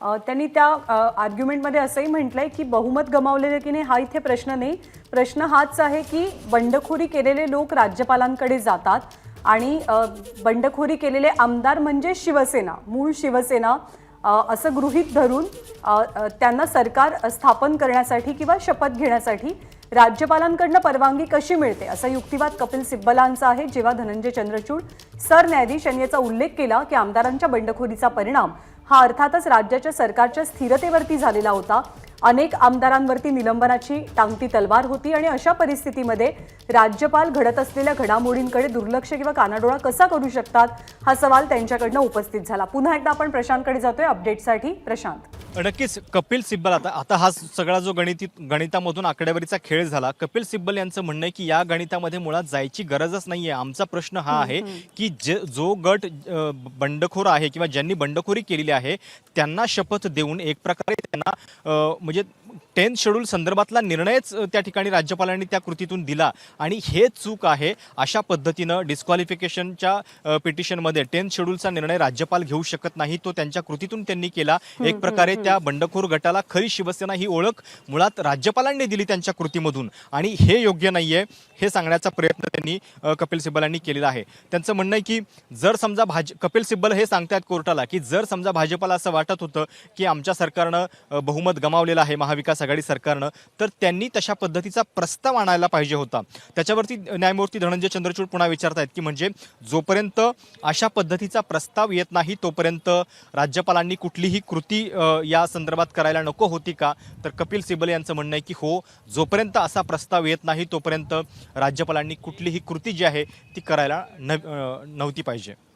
म्हणजे एक प्रकारे राज्यपालांचे अधिकार, राज्यपालांची या सगळ्या सत्ता संघर्षातली भूमिका, कारण जेव्हा वातावरण अस्थिर झालेलं असतं राज्यातल्या सरकार संदर्भातलं, तेव्हा राज्यपाल त्याच्याकडे कानाडोळा करू शकत नाही. त्यामुळे सिब्बलांचा ओरिजिनल युक्तिवाद की राज्यपालांनी स्वतः निर्णय कसे घेतले, जे त्यांचं अधिकार क्षेत्र नव्हतं, तिथे जाऊन त्यांनी काम का केलं असा सवाल उपस्थित केला होता. तर बहुमत नाही असा प्रस्ताव भाजपनं का मांडला नाही असा मुद्दा उपस्थित करत सिब्बलांनी आणखी एक प्रश्न उपस्थित केलाय. आणि प्रस्ताव जर नसेल तर राज्यपालांनी निर्णय घेऊ नये का असा प्रतिप्रश्न सरन्यायाधीश त्यांना विचारतायत. प्रशांत, हा एक इथे महत्त्वाचा मुद्दा आता चर्चेत येतोय की कुठलाही अविश्वासाचा प्रस्ताव सरकारविरोधात आलेला नव्हता, सरकारला बहुमत सिद्ध करायला सांगितलं गेलेलं नव्हतं. त्याआधीच या दोघांनी राज्यपालांकडे जाऊन परवानगी मागितली. या संदर्भातलं आर्ग्युमेंट कसं सुरू आहे सध्या कोर्टामध्ये? कपिल सिब्बल हेच सांगतायत कोर्टाला की इथं कोणाच्या बाजूनं किती होते, मेजॉरिटी धोक्यात आली आहे का, या सगळ्याचा विचार महत्त्वाचा नाही आहे. सगळ्यात महत्त्वाचा मुद्दा हा आहे की हे सगळे लोक जे आहेत 39 लोक हे अजूनही शिवसेनेमध्येच आहेत, पक्ष आम्ही सोडलेला नाही असं जर ते म्हणत आहेत तर एक प्रकारे त्यांच्या फुटीला संवैधानिक मान्यता राज्यपालांनीच दिली. कारण त्यांनी त्यांच्या म्हणजे शिवसेना पक्ष होण्याला, त्यांच्या अस्तित्वाला मान्यता देत त्यांना शपथविधी जी आहे ती दिली. आणि त्यामुळे एक प्रकारे या अधिकार क्षेत्रामध्ये राज्यपालांनी जिथं त्यांचा अधिकार नाही आहे त्या ठिकाणी हस्तक्षेप केला. आणि राज्यपालांनी करायला काय पाहिजे होतं तर त्यांचं म्हणणं आहे की जोपर्यंत डिस्क्वालिफिकेशन संदर्भातला निर्णय होत नाही तोपर्यंत राज्यपालांनी थांबायला पाहिजे होतं. जेव्हा हा डिस्क्वालिफिकेशन संदर्भातला निर्णय होईल त्याच्यानंतर त्यांनी कृती जी आहे ती करायला हवी होती. आमदारांच्या डिस्क्वालिफिकेशन संदर्भातला तर मुद्दा आहे, परंतु बहुमत नाही, आत्ताच्या सरकारकडे बहुमत नाही हा प्रस्ताव भाजपनं म्हणजे तत्कालीन विरोधी पक्षानं का मांडला नाही आणि अपात्रतेच्या निर्णयापर्यंत राज्यपालांनी निर्णय घ्यायला नको होते असं कपिल सिब्बल यांनी स्पष्ट केलेलं आहे किंवा तसा युक्तिवाद त्यांनी कोर्टात सादर केलाय. आपण पुन्हा एकदा प्रशांतकडे जातोय अपडेट जाणून घेण्यासाठी. प्रशांत, राज्यपालांनी असं करताना मग अध्यक्षांच्या निर्णयाची वाट बघायला पाहिजे होती का असं न्यायमूर्ती शहा म्हणतात. आणि जर मग त्या स्थितीमध्ये अध्यक्ष निर्णयच घेत नसतील तर राज्यपालांनी नेमकं काय करायचं? तर सिब्बलांचं म्हणणं आहे की तो प्रश्नच या ठिकाणी उपस्थित होत नाही. मुळामध्ये कोर्ट जे वर्डिक्ट आहे, कोर्टाचा जो निकाल आहे त्यानुसारच त्यांनी वर्तन जे आहे ते करायला पाहिजे. आणि त्यामुळं मेजॉरिटी मायनॉरिटीचा विषय नाही आहे. राज्यपालांच्या कृतीतून एक प्रकारे त्यांनी शिवसेनेतली फूट जी आहे तिला संवैधानिक मान्यता दिली. जे लोक दावा करतात की आम्हीच खरी शिवसेना, त्यांनी स्वतःच्या कृतीतून मान्य केल्याचं दिसतंय, जे की त्यांचा अधिकार नव्हता. आणि त्यामुळं या सगळ्या संदर्भातले प्रश्न कोर्टामध्ये चर्चिले जात आहेत. बरोबर आहे. ज्यावेळी पक्षामध्ये फूट पडते त्यावेळी राज्यपालांचा अधिकार क्षेत्रामध्ये ते मुद्दे येत नाहीत, पण ज्यावेळी शिंदे आणि फडणवीस हे राज्यपालांची भेट घेण्यासाठी गेले त्यावेळी त्यांनी बंडखोरांना एक प्रकारे वैधता मिळवून दिली. अशा प्रकारचा युक्तिवाद कपिल सिब्बल यांच्याकडून केला जातोय. जेव्हापासून सुनावणी सुरू झाली आहे तेव्हापासूनच कपिल सिब्बल हे राज्यपालांचा अधिकार या संदर्भात युक्तिवाद करताना दिसतायत. सरकारकडे बहुमत नाही हे राज्यपालांना कसं कळलं? तसा कोणताही प्रस्ताव सरकार विरोधात आलेला नसताना नवीन सरकार बनवण्यास राज्यपालांनी परवानगी कशी दिली असाही सवाल कपिल सिब्बल यांनी उपस्थित केलाय. प्रशांत कदम यांच्याकडे पुन्हा एकदा जाऊयात. प्रशांत, राज्यपालांचे अधिकार या सगळ्यावरती आज सकाळपासून कपिल सिब्बल सर्वंकष मत मांडतायत. कोणकोणते महत्त्वाचे मुद्दे त्यांनी आतापर्यंत उपस्थित केलेत? प्रज्ञा, गेल्या जवळपास 15 ते 20 मिनिटांमध्ये जी चर्चा झालेली आहे ती खूप इंटरेस्टिंग झालेली आहे. एक नवीन गणित पुन्हा एकदा या सुनावणीच्या दरम्यान बघितलं गेलं. जर हे डिस्क्वालिफाईड मेंबर जे आहेत ते वगळले गेले तर नेमकं बहुमत कुणाच्या बाजूनं याच्यावरती चर्चा झाली. कपिल सिब्बल यांचं म्हणणं होतं की राज्यपालांना मुळामध्ये अशा पद्धतीनं काही शक्यता आधीच गृहीत धरून बहुमत गेलेलं आहे याची चिंता करायची गरज नाही आहे आणि त्यामुळं त्यांनी अशा पद्धतीनं शपथ देणं एकनाथ शिंदेंना हे चुकीचं होतं हे सांगण्याचा त्यांनी प्रयत्न केलेला आहे. आणि त्याच्यामुळेती पुन्हा कपिल सिब्बल हे सांगतायत की कुठल्याही पद्धतीनं त्यांनी त्यांचा अधिकार क्षेत्र नसताना एक प्रकारे शिवसेनेतल्या या फुटीला संवैधानिक मान्यता दिली. हा जो सगळा युक्तिवाद झाला त्याच्यानंतर न्यायमूर्ती नरसिंहा यांची एक टिप्पणी होती की त्यांचं म्हणणं असं होतं की म्हणजे महाराष्ट्राच्या या संपूर्ण घटनाक्रमामध्ये काय दिसतंय तर राज्यपाल एकीकडे अधीर झालेले आहेत की तुमचं बहुमत गेलेलं आहे की नाही हे दाखवायला, तर दुसरीकडे तत्कालीन उपाध्यक्ष जे आहेत ते म्हणत होते की तुम्ही म्हणजे डिस्क्वालिफाय या लोकांना करायला किंवा अपात्र ठरवायला ते उत्सुक होते. म्हणजे दोन संवैधानिक गोष्टी आहेत, एक राज्यपाल आणि एक तत्कालीन उपाध्यक्ष. तर राज्यपाल आतुर आहेत की बहुमत चाचणी करून दाखवा म्हणून आणि दुसरीकडे अध्यक्ष जे आहेत ते म्हणतात की या सगळ्या संदर्भात अपात्रता म्हणजे अपात्रतेची नोटीस त्यांनी बजावलेली आहे आणि एक प्रकारे या बंडखोरांना अपात्र करायला ते उत्सुक आहेत असं दिसतंय. तर त्याच्यामुळं कपिल सिब्बल यांनी न्यायमूर्तींच्या या स्पष्टीकरणावरती किंवा त्यांच्या म्हणण्यावरती उत्तर दिलेलं आहे की त्यांचं म्हणणं आहे की पण या सगळ्यामध्ये एक फरक आपण लक्षात घेतला पाहिजे की एक यातला जो आहे संवैधानिक प्रमुख पदावरती असलेला व्यक्ती त्याचा निर्णय जो आहे तो न्यायालयीन समीक्षेच्या अंतर्गत येतो आणि दुसऱ्याचा नाही. म्हणजे काय तर राज्यपालांचा निर्णय जो आहे तो न्यायालयीन समीक्षेच्या अंतर्गत येतो, अध्यक्षांचा निर्णय जो आहे त्याला मात्र न्यायालयीन समीक्षा नाही, कारण अध्यक्ष हे सभागृहामध्ये त्यांचे अधिकार जे आहेत ते सर्वोच्च आहेत. डिस्क्वालिफिकेशन संदर्भात नेमकं काय करायचं हे दुसरं कोणी ठरवू शकत नाही, ते अध्यक्ष विधानसभेचे आणि केवळ विधानसभा अध्यक्षच ठरवू शकतात. राज्यपालांच्या कृतीबद्दल मात्र न्यायालयीन समीक्षा होऊ शकते. हा फरक कपिल सिब्बल कोर्टाला सांगतायत. बरोबर आहे. त्यामुळे राज्यपालांनी काही गोष्टी प्रिज्युडाईज केल्या आणि बहुमताला सामोरं जाण्याचा निर्णय देण्याची घाई केली. हे सरकार कोणतंही नवीन सरकार स्थापन होत नव्हतं, तर जे आहे ते सरकार कोसळत होतं आणि अशा वेळी हा मुद्दा, हे प्रकरण राज्यपालांच्या कार्यक्षेत्राअंतर्गत त्यांच्या अधिकार कक्षेअंतर्गत येत नाही असा युक्तिवाद कपिल सिब्बल यांच्याकडून केला जातोय. सातत्यानं त्या काळामध्ये राज्यपालांनी ज्या भूमिका घेतल्या, जे आदेश दिले त्याच्यावरती कपिल सिब्बल यांनी जोरदार टीका केलेली आहे. त्यासोबतच आता महेश जेठमलानी यांनी एक मुद्दा उपस्थित केलाय.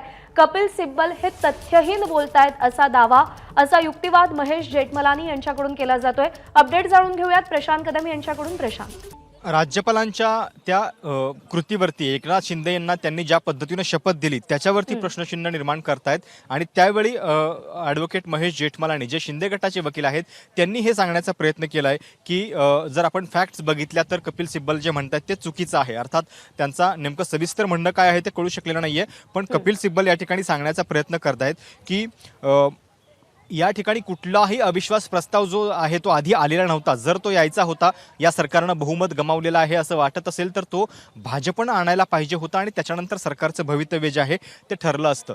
पण ज्या क्षणी राज्यपालांनी शपथ दिली तर त्या क्षणी 2-3 गोष्टी घडल्या. एकतर म्हणजे शिवसेनेतल्या त्या फुटीला त्यांनी स्वतःच संवैधानिक मान्यता दिली. हा जो गट आहे तो अधिकृत शिवसेना आहे हे त्यांनी एक प्रकारे मान्य केल्याचं त्यांच्या कृतीतून दिसतं, जे की त्यांना म्हणजे या संदर्भातले निर्णय नाही आहेत. हे निर्णय जे आहेत ते अध्यक्ष ठरवत असतात, पण राज्यपालांच्या त्या एका कृतीनं या सगळ्या गोष्टी घडल्याचं कपिल सिब्बल सांगतायत. सरकारविरोधात कोणताही अविश्वासाचा प्रस्ताव नव्हता. त्यावेळी राज्यपालांनी अशा प्रकारे थेट एकनाथ शिंदे यांना सत्ता स्थापनेसाठी निमंत्रित करणं, त्यांना मुख्यमंत्रीपदाची शपथ देणं, या सगळ्या घटनाक्रमावरती कपिल सिब्बल सध्या भाष्य करतायत. राज्यपालांना कायद्यानुसार शिवसेना कोण हे ओळखण्याचा अधिकार नाही, तर तो निवडणूक आयोगाचा अधिकार आहे. जेव्हा पक्षातल्या फुटीचा प्रश्न निर्माण होतो त्यावेळी राज्यपालांच्या कार्यक्षेत्राअंतर्गत तो मुद्दा येत नाही, तो निवडणूक आयोगाचा अधिकार आहे असा युक्तिवाद कपिल सिब्बल यांच्याकडून सध्या केला जातोय. सरकार टिकवण्यासाठी त्याचवेळी बहुमत चाचणीची मागणी आवश्यक होती असा युक्तिवाद सध्या केला जातोय.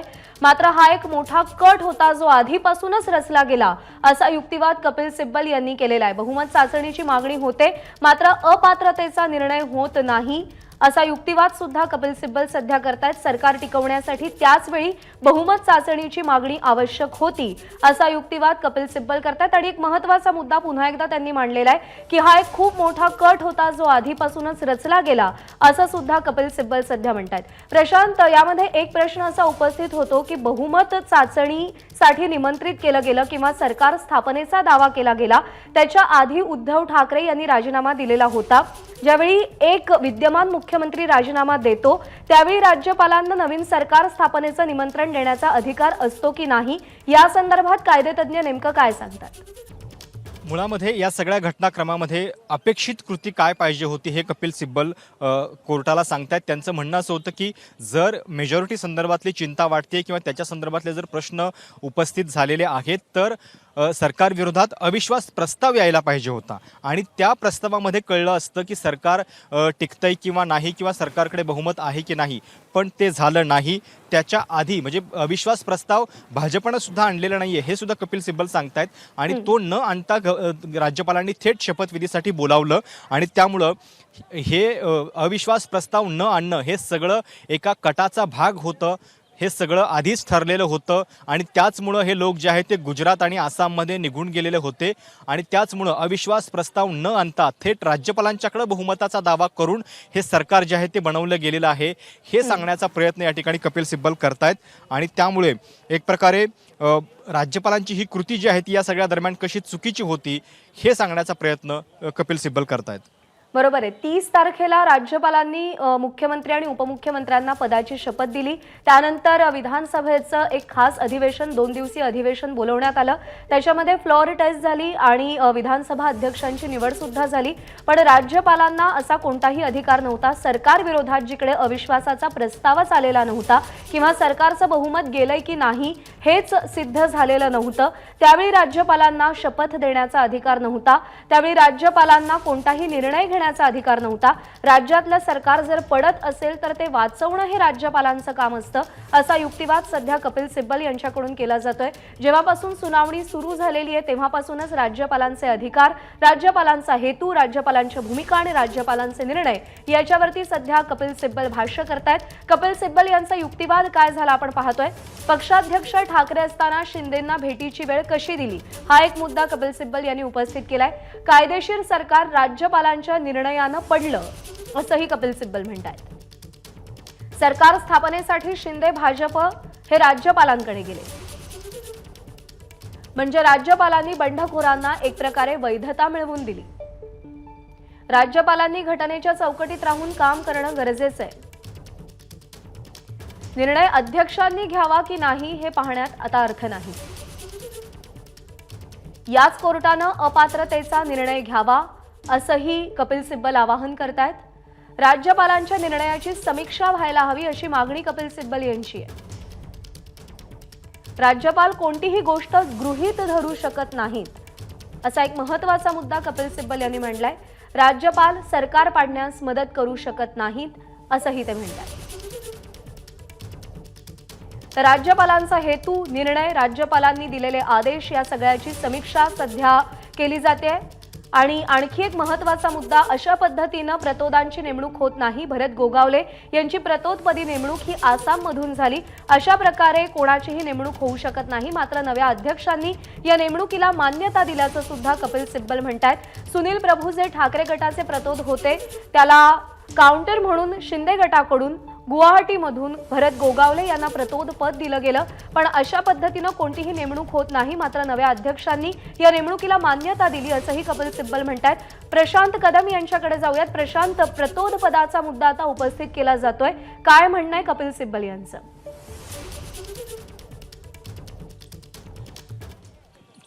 कपिल सिब्बल यांचा वारंवार कोर्टासमोर हा युक्तिवाद आहे की या प्रतोदाची किंवा व्हीपची नियुक्ती जी आहे ती लेजिस्लेटिव्ह विंग करू शकत नाही। केवळ आमदार काही एकत्रित येऊन ही नियुक्ती करू शकत नाहीत, तर ही नियुक्ती राजकीय पक्षाकडून होत असते आणि या स्थितीमध्ये शिंदे गटाने जे निर्माण केलेले व्हीप आहेत किंवा नियुक्ती केलेले व्हीप आहेत भरत गोगावले, तर त्यांची नियुक्ती कशी चुकीची आहे हे कपिल सिब्बल कोर्टाला सांगतात।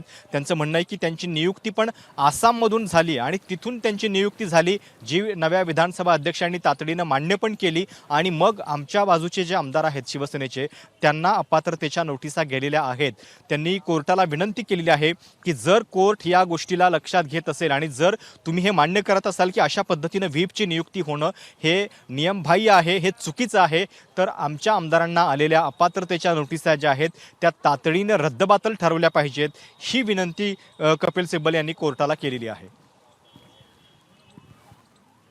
भरत गोगावले यांना प्रतोदपदी नेमून दिल्यानंतर ठाकरे गटाच्या आमदारांना अपात्रतेच्या नोटिसा बजावण्यात आल्यात. मुळात भरत गोगावले यांची प्रतोदपदी झालेली नेमणूक रद्द करून ठाकरे गटाच्या आमदारांना बजावलेल्या नोटिसा सुद्धा रद्द कराव्यात अशी मागणी कपिल सिब्बल यांनी केलेली आहे.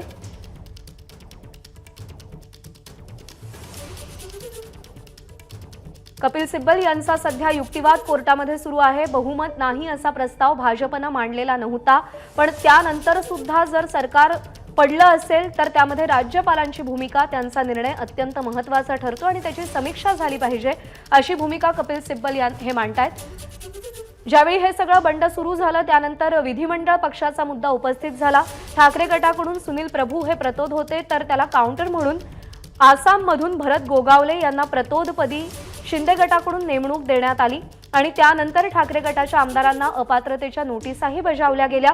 दरम्यान या नोटिसाही रद्द केल्या जाव्यात आणि अध्यक्षांनी भरत गोगावले यांची जी प्रतोदपदी नेमणुकीला मान्यता दिलेली आहे ती सुद्धा रद्द करावी अशी मागणी कपिल सिब्बल सध्या करतायत.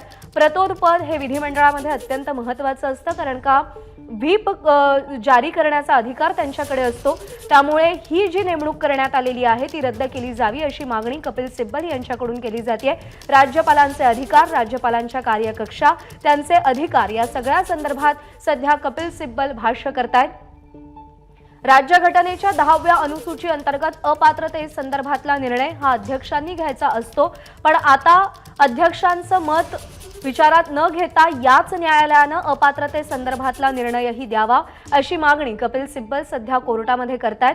आणि त्यासोबतच राज्यपालांना कायद्यानुसार शिवसेना कोण हे ओळखण्याचा अधिकार नाही. जेव्हा राज्यातलं सरकार कोसळत असतं तेव्हा राज्यपालांनी ते सरकार वाचवण्याचा प्रयत्न करायचा असतो अशी सुद्धा टिप्पणी कपिल सिब्बल सध्या कोर्टामध्ये करतायत.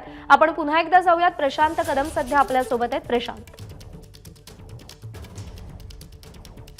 शिंदे गटानं नेमलेले व्हीप जे आहेत त्यांची नियुक्ती सुद्धा आसाममधून झाली आणि ती कशा पद्धतीनं चुकीची आहे हे जर कोर्ट मान्य करत असेल तर कोर्टानं आमच्या आमदारांच्या विरोधात आलेल्या अविश्वास प्रस्तावाच्या नोटिसा तातडीनं रद्दबातल कराव्यात असं सांगून एक प्रकारे कपिल सिब्बल यांनी या राज्यपालांच्या भूमिकेसंदर्भातला आणि व्हीपच्या संदर्भातला हा मुद्दा जो आहे तो संपवलेला आहे. आता ते वळलेले आहेत निवडणूक आयोगाकडे. त्यांचं म्हणणं आहे की निवडणूक आयोगाच्या संदर्भात कारवाई होऊ नये हे यासाठी आम्ही सप्टेंबर महिन्यामध्ये घटनापीठाकडे आलेलो होतो. घटनापीठानं मग आमच्या मागणीला तेव्हा होकार दिला नाही आणि निवडणूक आयोगाला आपलं काम करायला मुभा दिली.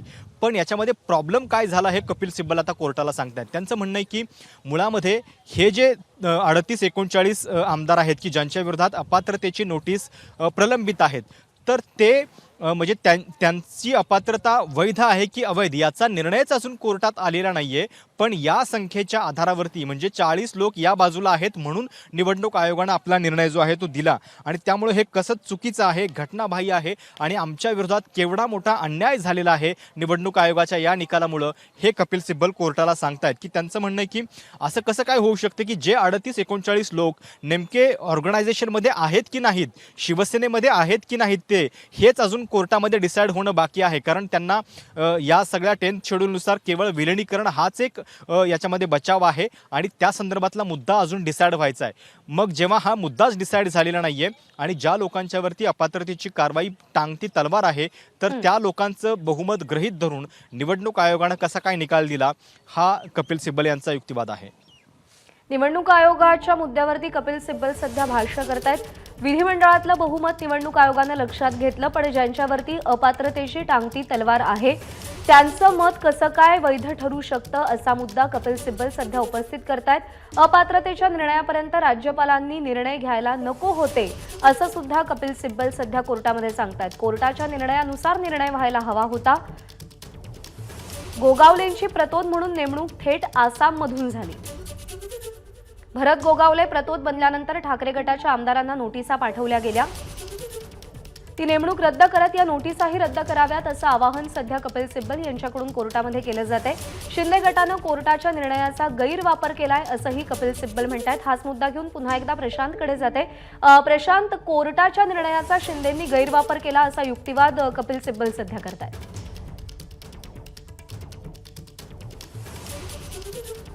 कपिल सिब्बल यांचं म्हणणं आहे की निवडणूक आयोग चिन्हासंदर्भातले निर्णय किंवा निवाडा केव्हा देऊ शकतं, जेव्हा दोन विरोधी गट जे आहेत ते एकाच पक्षामध्ये असल्याचा दावा करतात किंवा तशा पद्धतीनं रायव्हल ग्रुप्स आहेत एखाद्या पॉलिटिकल पार्टीमध्ये।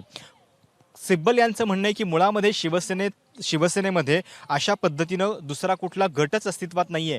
जे लोक गट असल्याचा दावा करतायत ते केवळ विधिमंडळ पक्ष आहे, म्हणजे केवळ आमदार आहेत। जो मूळ राजकीय पक्ष म्हणून शिवसेना आहे त्या पक्षामध्ये कुणीही हा दावा केलेला नाहीये की एकाच पक्षामध्ये दोन गट आहेत म्हणून। आणि त्यामुळं या सगळ्या गोष्टी ज्या आहेत त्या निवडणूक आयोगानं मुळात करायला नव्हत्या पाहिजे होत्या। सुप्रीम कोर्टाचा निकाल येईपर्यंत थांबायला पाहिजे होतं, हे कपिल सिब्बल यांचं म्हणणं आहे।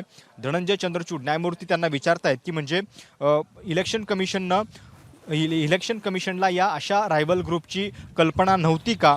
तर त्यावेळी कपिल सिब्बल हे सांगतात की मुळामध्ये तो सगळा घटनाक्रम ते कोर्टाला सांगतायत की ही जी फूट आहे शिवसेनेतली ती पक्षामध्ये म्हणजे राजकीय पक्षामध्ये पडायला पाहिजे होती, केवळ विधिमंडळ पक्षामध्ये नव्हे। आणि 19 जुलैला यांनी याचिका दाखल केलेली आहे। म्हणजे जर सगळा घटनाक्रम लक्षात घेतला, 21 जूनला बंड सुरू झालेलं होतं, तोपर्यंत राजकीय पक्षासंदर्भातले कुठलेही दावे नव्हते। पहिलं पाऊल जे उचललेलं आहे ते 19 जुलैला म्हणजे जवळपास एका महिन्यानंतर त्यांनी राजकीय पक्षासंदर्भातले दावे जे आहेत ते करायला सुरुवात केलेली होती। आणि त्यामुळं या सगळ्या संदर्भातला घटनाक्रम लक्षात घेऊन निवडणूक आयोगाने आपला निकाल द्यायला पाहिजे होता, असं कपिल सिब्बलांचं म्हणणं आहे।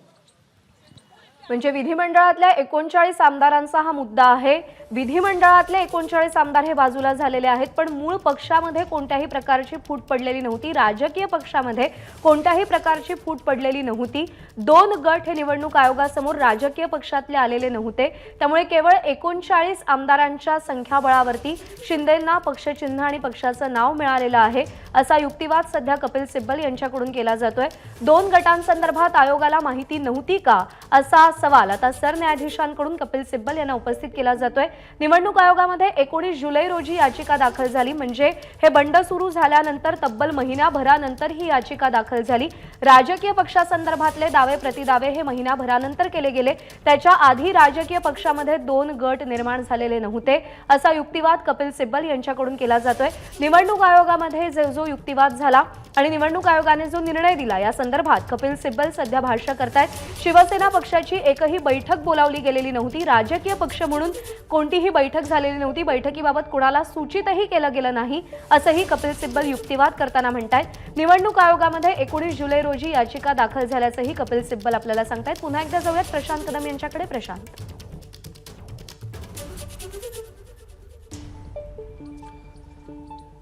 निवडणूक आयोग कुठल्या स्थितीमध्ये निर्णय घेऊ शकतं आणि त्यांनी कुठल्या गोष्टींसाठी थांबायला पाहिजे होतं हे कपिल सिब्बल या ठिकाणी कोर्टाला सांगतायत।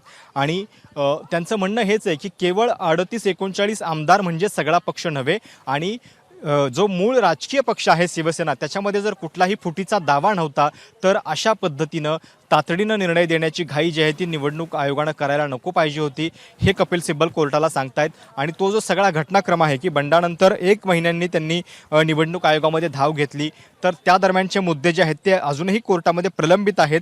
आणि त्यामुळे या सगळ्या संदर्भात या सगळ्या घटना त्या कुठून घडल्या या सगळ्याचा विचार करून निर्णय जे आहेत ते व्हायला पाहिजेत, असं कपिल सिब्बलांचं कोर्टाला म्हणणं आहे।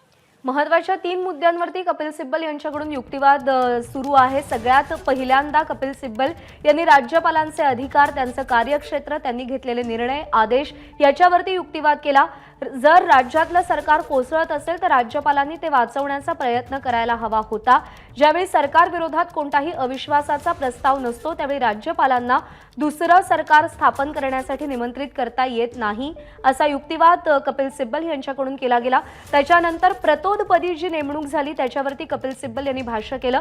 आसाममधून थेट भरत गोगावले यांना प्रतोदपदी नियुक्त केलं गेलं.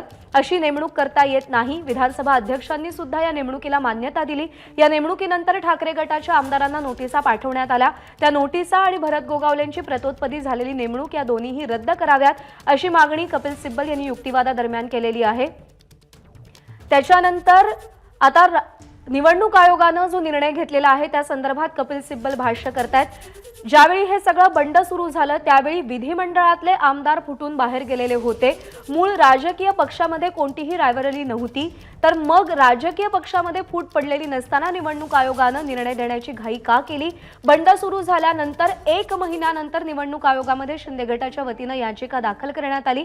मग 1 महिन्याच्या कालावधीमध्ये सुद्धा काय काय घडलं या संदर्भात कपिल सिब्बल सध्या युक्तिवाद करतायत.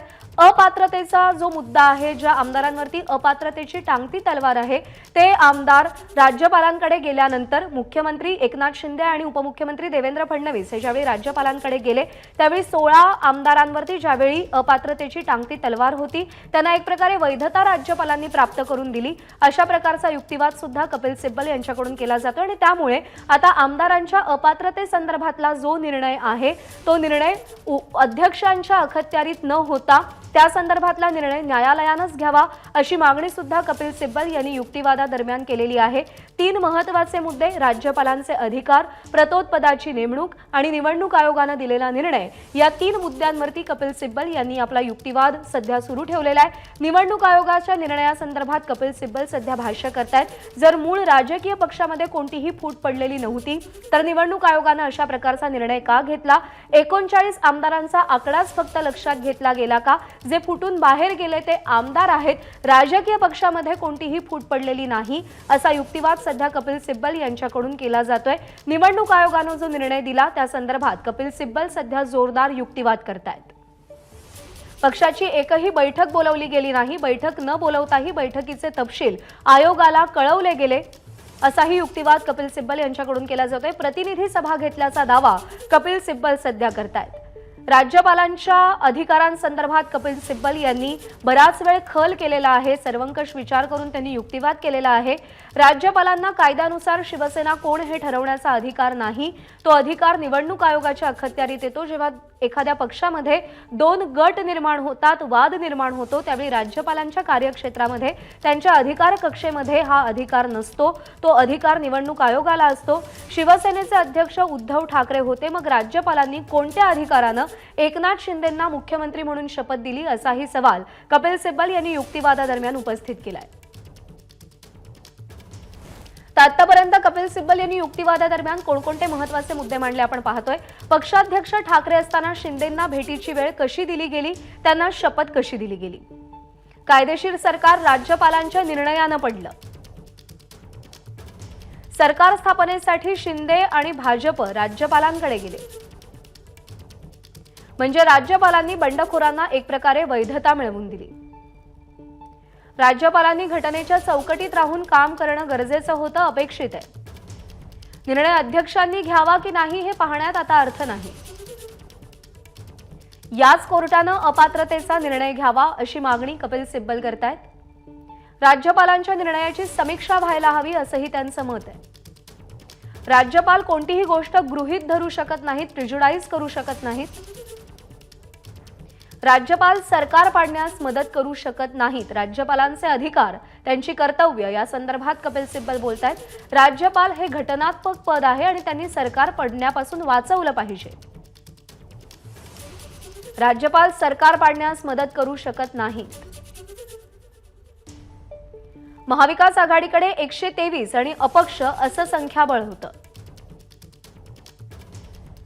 असा युक्तिवाद कपिल सिब्बल यांनी केला. याचिका 19 जुलैची आहे, मात्र बैठकीचे तपशील हे 27 जुलैचे आहेत असं कपिल सिब्बल कोर्टामध्ये सांगतायत. आणि याच तपशिलाच्या जोरावर शिंदेंना पक्षचिन्ह आणि नाव मिळालं असा दावा कपिल सिब्बल यांनी केलाय. शिंदेंनी आयोगाला दिशाभूल करणारी माहिती दिली. अत्यंत महत्त्वाचा युक्तिवाद कपिल सिब्बल यांच्याकडून सुरू आहे. याचिका 19 जुलैला दाखल केली गेली. बैठकीचे तपशील हे 27 जुलैचे आहेत आणि याच तपशिलाच्या जोरावर शिंदेंना पक्षचिन्ह आणि नाव मिळालं. म्हणजे एक प्रकारे शिंदेंनी निवडणूक आयोगाची दिशाभूल करणारे तपशील समोर ठेवले असा युक्तिवाद कपिल सिब्बल यांनी केलाय. कपिल सिब्बल यांचा युक्तिवाद संपलेला आहे आणि यानंतर आता शिंदे गटाकडून नेमकी काय बाजू मांडली जाते, अभिषेक मनु सिंघवी यांचा युक्तिवाद आता सुरू होईल आणि त्यानंतर प्रतिवादाला सुरुवात होईल। कपिल सिब्बल यांचा युक्तिवाद संपला असून आता ठाकरे गटाकडून अभिषेक मनु सिंघवी हे युक्तिवाद करतील। कपिल सिब्बल यांनी आतापर्यंत जे मुद्दे मांडलेले आहेत ते मुद्दे आता अभिषेक मनु सिंघवी कसे पुढे घेऊन जातात, त्यांच्या युक्तिवादामध्ये ते काय मुद्दे मांडतात हे पाहणं महत्त्वाचं असेल। जोरदार युक्तिवाद कपिल सिब्बल यांनी केलेला आहे। महत्त्वाचे 3 मुद्दे, महत्त्वाच्या 3 अनुषंगाने त्यांनी हा युक्तिवाद केलाय। सगळ्यात महत्त्वाचं म्हणजे राज्यपालांचे अधिकार क्षेत्र, त्यांनी घेतलेले निर्णय या सगळ्याची समीक्षा कोर्टाने करावी अशी मागणी कपिल सिब्बल यांनी केलेली आहे। आसाममधून भरत गोगावले यांची प्रतोदपदी जी नेमणूक करण्यात आली ती योग्य नव्हती, त्याला मान्यता मिळणं योग्य नव्हतं आणि ती रद्द केली जावी अशी मागणी कपिल सिब्बल यांनी केलेली आहे। आणि निवडणूक आयोगासमोर शिंदे गटानं किंवा एकनाथ शिंदेंच्या बाजूने जे तपशील दिले गेले त्या संदर्भात एक महत्त्वाची टिप्पणी कपिल सिब्बल यांनी केलेली आहे। 19 जुलैला याचिका निवडणूक आयोगासमोर दाखल केली गेली आणि तपशील दिले गेलेत 27 जुलैच्या बैठकीचे। याच तपशिलाच्या जोरावरती शिंदेंना पक्षचिन्ह आणि पक्ष नाव मिळालेलं आहे। त्यामुळे एकनाथ शिंदे यांनी एक प्रकारे निवडणूक आयोगाची दिशाभूल करणारे तपशील दिले असाही युक्तिवाद कपिल सिब्बल यांनी केलेला आहे। जर मूळ राजकीय पक्षामध्ये कोणतीही फूट पडलेली नव्हती तर मग निवडणूक आयोगाने निर्णय देण्याची घाई का केली? केवळ 39 हे संख्याबळ लक्षात घेऊन निवडणूक आयोगाने हा निर्णय घेतला का, असा सवालही कपिल सिब्बल यांनी उपस्थित केलाय। कपिल सिब्बल यांचा युक्तिवाद संपलेला आहे। जवळपास 1.5 तासांपासून कपिल सिब्बल हे युक्तिवाद करत होते। अत्यंत महत्त्वाच्या मुद्द्यांवरती कपिल सिब्बल यांनी हा युक्तिवाद केला। एबीपी माझा, उघडा डोळे बघा नीट।